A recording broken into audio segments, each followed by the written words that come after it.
गांव में बारिश हो रही है। चंपक का छोटा सा ढाबा सजा है, जहां गांव वाले बारिश से बचते हुए गर्मा गर्म खाना खाने के लिए जमा है। आओ आओ, चंपक की दुकान पर आओ। पूरे गांव में ऐसा स्वाद कहीं नहीं मिलेगा। चिकन बिरयानी, अंडा बिरयानी, मछली के पकौड़े, सब कुछ एक ही जगह। चंपक बेटा, आज फिर चिकन का टुकड़ा इतना छोटा क्यों है? कल से भी छोटा लग रहा है। काका, ये तो चिकन है, कोई जादू की छड़ी थोड़े है कि आप देखते ही बड़ा हो जाएं। टुकड़ा उतना ही है जितना हमेशा रहता है। कल तो मैंने खुद नाप कर देखा था, आज का टुकड़ा आधा है। अरे भाई, मछली के पकौड़े भी तो अब उंगली जितने रह गए हैं। पहले तो हथेली जितने बड़े होते थे। लगता है पकौड़े भी बारिश में सिकुड़ गए हैं। आपकी उंगलियां लंबी हैं, इसलिए पकौड़े छोटे लगते हैं। मेरी दुकान में कोई कमी नहीं है। गांव के कुछ नौजवान लड़के दूर खड़े होकर आपस में फुसफुसाते हुए हंसते हैं। ये चंपकिया हर बार यही बहाना बनाता है। गांव में इसकी एक ही दुकान है ना, इसलिए इसका जुमला बढ़ गया है। पिछले महीने तो इसने कहा था कि मुर्गे को हवा लग गई, इसलिए वजन कम हो गया। चंपक उन्हें देखकर सीना फुलाकर आगे आता है, हाथ कमर पर रखकर पूरे गर्व से बोलता है। सुनो सब लोग, जब तक चंपक इस गांव में है, किसी की हिम्मत नहीं है कि दूसरी खाने की ढाबा खोल सके। अरे पानी बरसे या आंधी आए, इस गांव में चंपक का ही राज रहेगा। ये पूरा चौराहा, ये पूरा गांव, सब चंपक का राज है। राजा बनने का शौक तो है, पर टुकड़े बड़े करने का शौक नहीं है। गांव के एक कोने में एक छोटा सा किराए का घर है। यहाँ रमेश और उसकी पत्नी चमेली एक हफ्ते पहले ही रहने आए हैं। दोनों अपने पुराने गांव की जमीन बेचकर यहाँ नई जिंदगी शुरू करने आए हैं। क्या सोच रहे हैं इतनी देर से? खाना ठंडा हो रहा है। चमेली, सोच रहा था हमने गांव की सारी जमीन बेच दी, यहाँ आ गए, अब आगे क्या करेंगे? अरे यही तो हमने तय किया था ना, यहाँ हम अपना खाने का ढाबा खोलेंगे। आप बचपन से ही अच्छा खाना बनाते हैं। और चमेली, यहाँ तो पहले से चंपक नाम का आदमी का ढाबा है। जब से हम इस गांव में आए हैं, बस बारिश ही हो रही है। पता नहीं हमें कोई अच्छा ढाबा मिलेगा भी या नहीं। कहीं तेज बारिश में हमारा ढाबा बह तो नहीं जाएगा। अरे आप इतना क्यों सोचते हैं? आपने साहूकार से बात कर ली है, उन्होंने ढाबा देने के लिए हाँ भी बोल दिया है। आप अच्छा खाना बनाएंगे तो गांव वाले खुद चलकर आएंगे।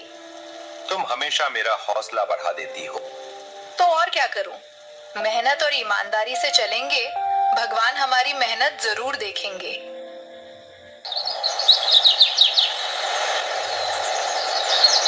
अगली सुबह तेज बारिश में रमेश अपने नए ढाबे पर पहुंचता है। वो ढाबे को देखकर सोचता है, कहीं ये पुराना ढाबा बारिश में बह न जाए। रमेश हिम्मत करके आवाज लगाता है, आइए आइए, ताजा और स्वादिष्ट खाना तैयार है। काफी देर तक कोई नहीं आता। आखिरकार पास से एक आदमी वहां आ जाता है। चलो भाई, नए हो, एक बार चख कर देखते हैं। रमेश उत्साह से प्लेट परोसता है। सोहन एक निवाला खाकर सोच में पड़ जाता है। खाना अच्छा है भाई, पर मसाला थोड़ा हल्का है। स्वाद में वो तीखापन, वो गहराई नहीं है जो चंपक के खाने में मिलती है। जी, मैं अगली बार ध्यान रखूंगा। तेज बारिश के कारण कोई और ग्राहक नहीं आता। रमेश बारिश में अकेला ढाबे पर रहता है। चंपक दूर से देखकर मन ही मन हंसता है। एक ही दिन में हिम्मत टूट जाएगी इसकी। चंपक के आगे कोई नहीं टिकता।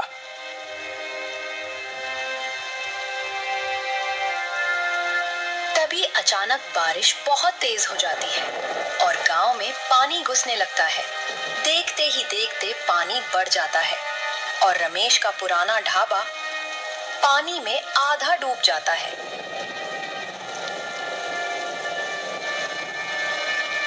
अरे ये क्या हो गया मेरे ढाबे का? मैंने अपनी सारी जमा पूंजी इसी पर लगा दी और बारिश में ये आधा पानी में डूब गया। अब मैं क्या करूं? लगातार तेज बारिश और ढाबा पुराना होने की वजह से उसका जर्जर ढांचा पानी का दबाव सह नहीं पाता और धीरे धीरे नीचे धंस जाता है।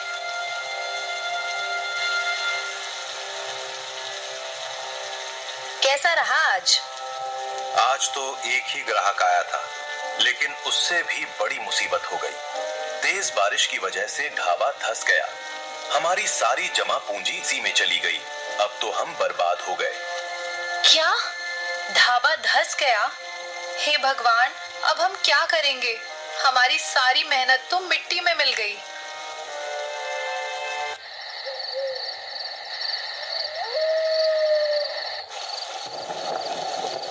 रात होते ही आसमान में काले बादल छा जाते हैं। तेज बारिश और बिजली कड़कने लगती है। रमेश और चमेली अपने ढाबे को लेकर चिंता में बैठे हैं। चमेली, अगर ऐसे ही चलता रहा तो हम यहाँ कैसे टिकेंगे? पैसे भी ज्यादा दिन नहीं चलेंगे। चिंता मत करिए, भगवान ने हमें यहाँ तक लाया है तो रास्ता भी जरूर दिखाएगा। अचानक जोर से दरवाजे पर दस्तक होती है। दोनों चौंक जाते हैं। इतनी रात को कौन होगा? देखो तो सही, दरवाजा खोलो। रमेश दरवाजा खोलता है। बाहर साधु बाबा खड़े हैं। सफेद दाढ़ी से पानी टपक रहा है। बेटा, बहुत तेज बारिश है, क्या थोड़ी देर के लिए शरण मिल सकती है? आइए बाबा, आइए, बाहर इतनी बारिश में मत रुकिए। बहुत भला किया बेटा, आजकल के जमाने में इतनी सेवा भावना कम ही मिलती है। तीनों बैठ जाते हैं। साधु बाबा रमेश की तरफ देखते हैं, जैसे उसके मन की बात समझ गए हों। बेटा, तुम्हारे चेहरे पर चिंता की लकीरें साफ दिख रही हैं। क्या बात है? बाबा, अपनी सारी जमीन बेचकर बड़े भरोसे से यहाँ ढाबा शुरू किया था, लेकिन तेज बारिश में ढाबा धंस गया और हमारी सारी जमा पूंजी मिट्टी में मिल गई। अब समझ नहीं आ रहा आगे क्या करें। बेटा, याद रखो, जो मेहनत ईमानदारी से की जाती है वो कभी बेकार नहीं जाती। बस थोड़ा धैर्य चाहिए। रास्ता कठिन हो सकता है पर असंभव नहीं। बाबा, कभी कभी लगता है जैसे हमने गलत फैसला ले लिया। नहीं बेटी, सही नियत से लिया गया कोई भी फैसला गलत नहीं होता। तुम दोनों के दिल में सच्चाई और नियत में अच्छाई है, इसलिए देखना, यही ढाबा पानी में भी तैरता नजर आएगा। काफी देर तक तीनों बातें करते रहते हैं। गांव के बारे में, जिंदगी के बारे में, मेहनत के बारे में। धीरे धीरे बारिश कम हो जाती है। अब मुझे चलना चाहिए। तुम दोनों का बहुत धन्यवाद। बाबा, इतनी रात को कहाँ जाएंगे? रुक जाइए, कल सुबह चले जाना। मेरा रास्ता लंबा है बेटा, चलते रहना ही मेरा काम है। तुम दोनों भी अपने रास्ते पर चलते रहो, सफलता जरूर मिलेगी। साधु बाबा दरवाजे से बाहर निकलकर अंधेरे में गायब हो जाते हैं। रमेश दरवाजा बंद करने जाता है। तभी उसे फर्श पर एक छोटी सी पोटली पड़ी दिखती है। अरे, ये तो बाबा की पोटली है, शायद भूल गए। खोल कर देखो, अंदर क्या है? रमेश धीरे धीरे पोटली खोलता है। अंदर एक छोटी डिब्बी में सुनहरे रंग का मसाला रखा है और साथ में एक मुड़ा हुआ कागज है। इसमें कुछ लिखा है, सुनो। ये मसाला केवल ईमानदार और निस्वार्थ लोगों के लिए काम करता है। अगर इसे लालच या स्वार्थ के साथ इस्तेमाल किया गया तो यह दुर्भाग्य लेकर आएगा। ये तो काला जादू वाला मसाला लगता है। सुनिए जी, मुझे थोड़ा डर लग रहा है, कहीं कोई मुसीबत ना आ जाए। चमेली, डरने की क्या बात है? साधु बाबा जैसे भले इंसान ने ये हमें दिया है। जरूर इसमें भगवान का कोई आशीर्वाद छिपा है। पर सोचिए जी, लालच से दुर्भाग्य, ये ऐसे ही तो नहीं लिखा होगा। हमारा ढाबा तो पानी में डूब गया, अब इस मसाले का क्या काम? भला किसी को क्या बनाकर खिलाएंगे? राज जो भी हो, हमारी नीयत साफ है। साधु बाबा ने कहा है कि हमारा ढाबा पानी में भी तैरेगा। क्या पता इसी मसाले से हमारी किस्मत खुल जाए। हाँ, ठीक है, पर सावधानी तो रखनी ही होगी। ये किसी और को दिखाना मत, समझे? बिल्कुल नहीं दिखाऊंगा, ये तो हमारा राज है।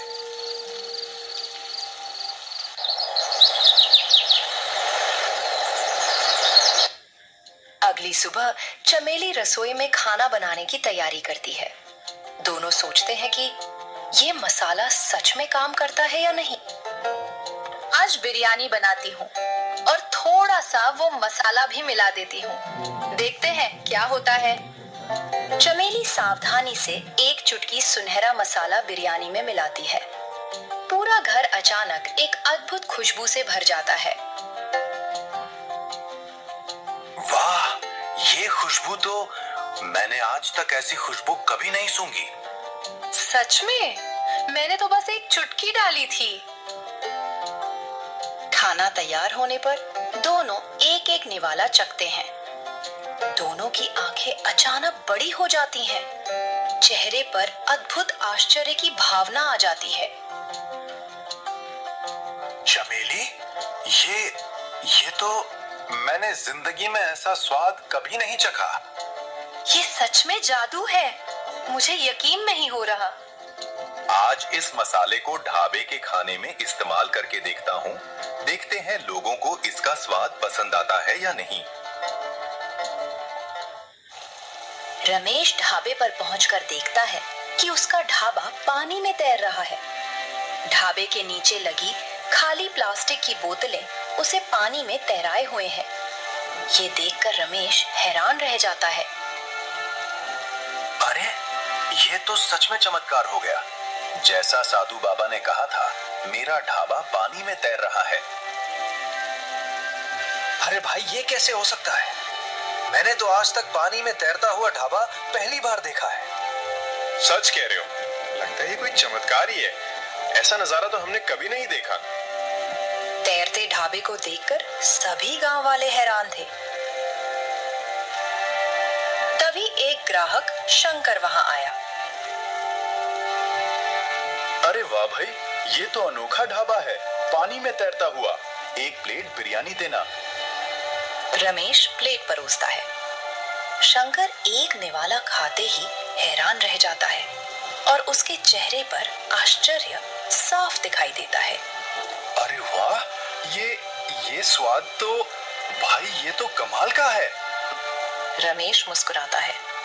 शंकर पूरी प्लेट चट कर जाता है और पैसे देकर खुश होकर चला जाता है। शाम को तेज बारिश के बीच रमेश घर लौटते हैं। आज की कमाई देखकर दोनों बहुत खुश होते हैं। चमेली, आज तो पूरे गांव ने हमारे ढाबे का खाना पसंद किया। मेहनत सफल हो गई। बाहर बारिश लगातार हो रही होती है। दोनों मसाले के बारे में बात कर रहे होते हैं।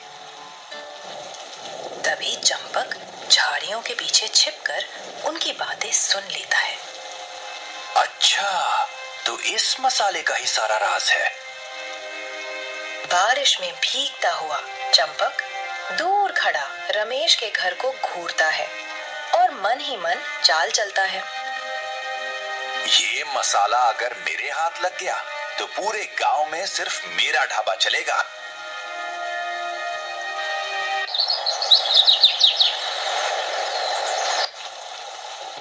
अगली सुबह रमेश के तैरते हुए ढाबे पर खूब रौनक बढ़ जाती है।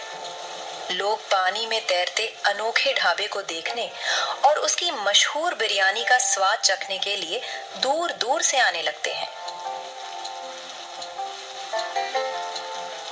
मिल गया, यही है इसका राज। वो कोई खास मसाला मिलाता है खाने में। अब समझ आया। अब देखता हूँ ये मसाला मुझे कैसे मिलता है।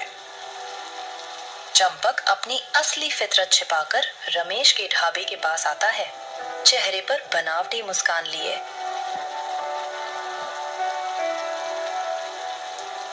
अरे भाई रमेश, तुमसे तो अभी तक ठीक से बात ही नहीं हुई।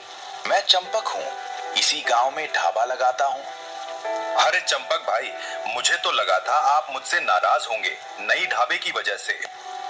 अरे भाई, ये तैरता हुआ ढाबा इतनी तेज बारिश के बावजूद पानी में कैसे तैर रहा है? और तुम्हारे खाने में ऐसा खास स्वाद कैसे है? उस मसाले का क्या राज है?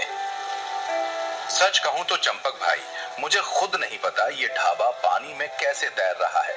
मैंने तो अपनी सारी उम्मीदें छोड़ दी थी, लेकिन अब लगता है जैसे कोई चमत्कार हो गया है। एक बात पूछूं भाई, बुरा तो नहीं मानोगे? नहीं नहीं, पूछिए ना। तुम्हारे खाने में ऐसा क्या खास है? इतना स्वाद? मतलब मैं तो सालों से खाना बना रहा हूं, पर तुम्हारे जैसा स्वाद तो मुझसे भी नहीं बनता। रमेश, जो स्वभाव से बहुत सीधा और भरोसेमंद है, बिना किसी शक के सच बता देता है। चंपक भाई, ये तो एक साधु बाबा ने हमें एक खास मसाला दिया था बारिश वाली रात को। उसी की वजह से खाना इतना स्वादिष्ट बनता है। अरे वाह, ऐसा भी होता है? कमाल है। जरा दिखाओगे वो मसाला? बस देखना है कैसा दिखता है। हाँ हाँ, क्यों नहीं। रमेश डिब्बी लाकर दिखाता है। सुनहरा मसाला। चंपक की आंखें लालच से चमक उठती हैं, पर वह तुरंत खुद को संभाल लेता है। अच्छा, बहुत खूबसूरत रंग है। खैर भाई, बहुत अच्छा लगा तुमसे मिलकर। चलता हूँ, दुकान संभालनी है। चंपक मुस्कुराते हुए चला जाता है, पर जैसे ही रमेश की नजर हटती है, उसके चेहरे पर एक शातिर मुस्कान फैल जाती है। भोला भाला आदमी है ये।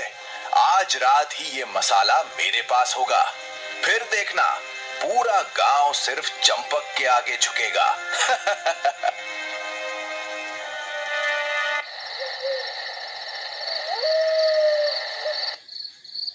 बारिश के बीच चंपक दबे पांव, कंधे झुकाए, चारों तरफ देखते हुए रमेश के घर की तरफ बढ़ता है। धीरे धीरे चंपक, कोई जाग न जाए। मिल गई, अब मैं भी अमीर बनूंगा।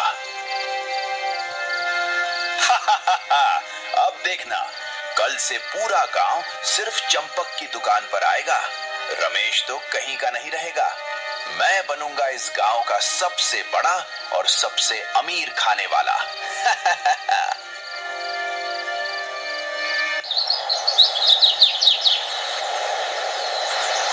सुबह होते ही रमेश हमेशा की तरह डिब्बी निकालने के लिए अलमारी खोलता है, पर वहां कुछ नहीं मिलता।